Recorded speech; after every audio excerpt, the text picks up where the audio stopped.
Hello, everybody. Sedrik and Sidra here reviewing NWA USA.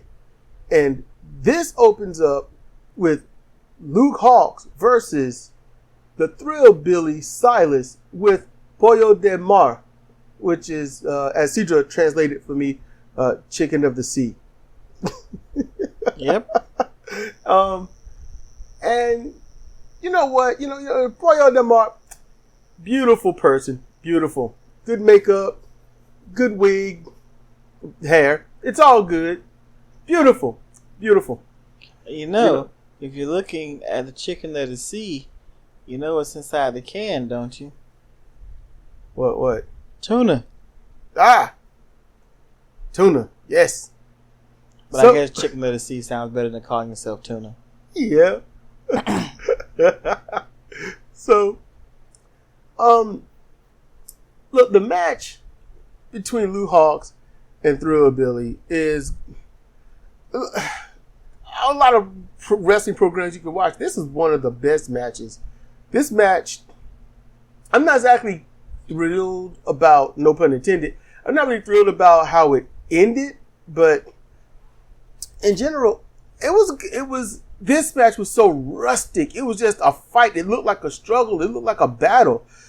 It was, whooping each other up in that corner and whatnot. Chops, punches, knees, utilizing the basics. I mean, just throwing it. It's just such a homage to the throwbacks of professional wrestling. And matches need this more often. And they just bludgeoned each other. It looked so, legit that I forgot that I'm watching a worked match.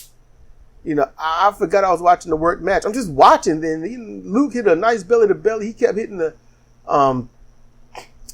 flying heel kicks every once in a while. But then Silas, he did great. He was,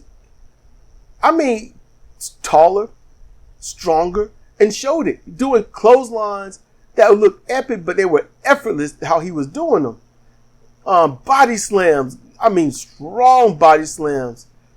Going for the pin on him. It looked great. I just didn't like so much the finish. Luke Hawx, it's called paying it forward. Luke Hawx did his thing where it was, where he had him in the corner. He was beating him down. He walks away, caters to the fans, goes back. Silas comes back. He caught him with the boot. Okay. So later, Silas, he turns around and deals with his second, and she puts the chewing snuff in his mouth. Yeah.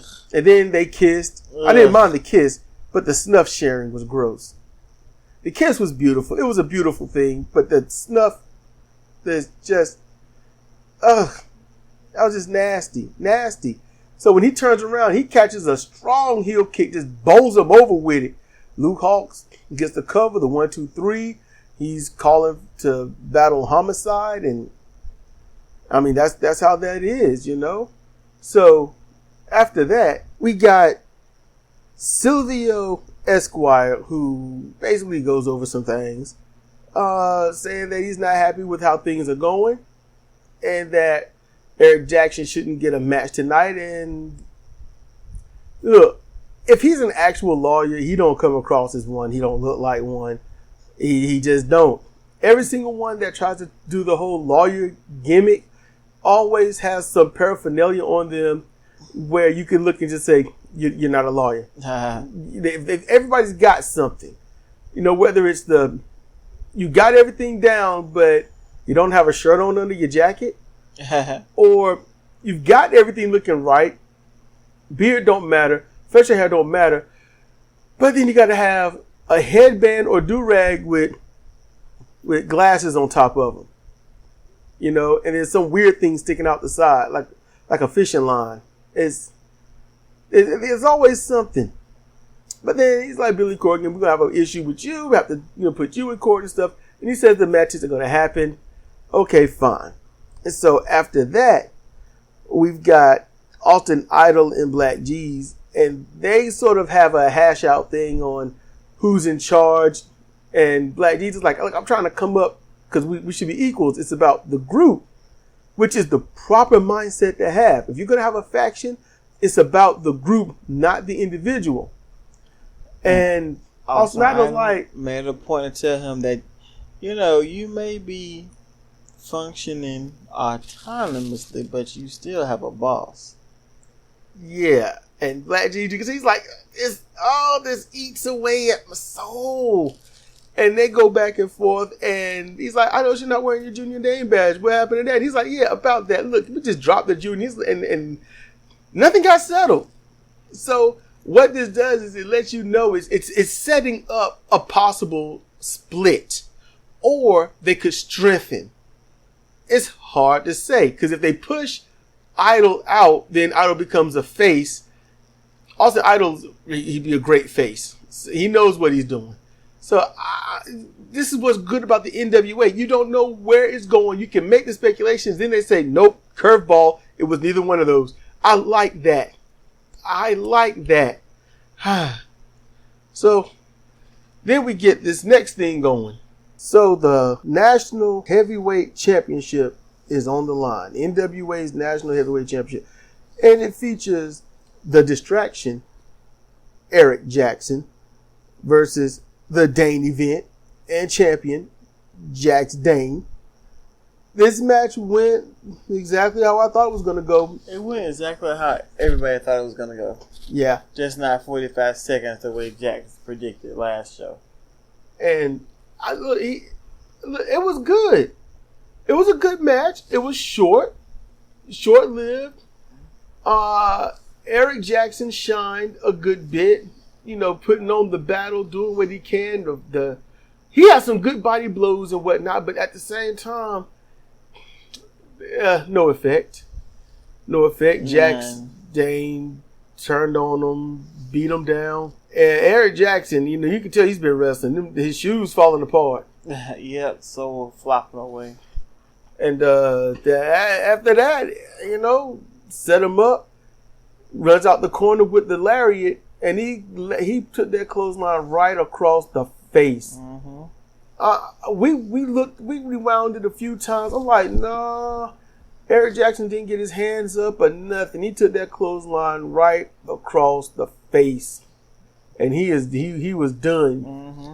He was done. 1, 2, 3, and then he got Kyle in the ring just to say Dane event, and then that's it. Yep, he goes out, get his glasses from Velvet, and they declared they don't want any trouble, and he strolls off. Yep. You can see that Tim Storm was kind of like, don't start nothing, won't be nothing.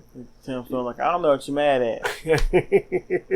Hey, he's got the line of the decade with that. Mm-hmm. He said, I don't know what you're mad at. I don't know what you're mad about. Epitome of confusion. Like, you'll be able to throw a match for everybody, and I don't even know what the hell's going on. Yep. So that's so me. That's exactly where I would be. So then when Jackson's leaving, he's putting his hands above all the front row people at the aisle and all the kids and stuff, and they want to get high fives. He's like, no, you get nothing. Jax Dane does not need to lose that belt anytime soon. Jax Dane, he would make a really good heel world champion. It's like he and now they call him Mayweather had to break up as a tag team because Jax is a far better singles competitor. Yeah. And plus their tag teams weren't so much back then. Yeah. They aren't really that much now. They need to build up the tag team scene a lot more. PJ Hawx and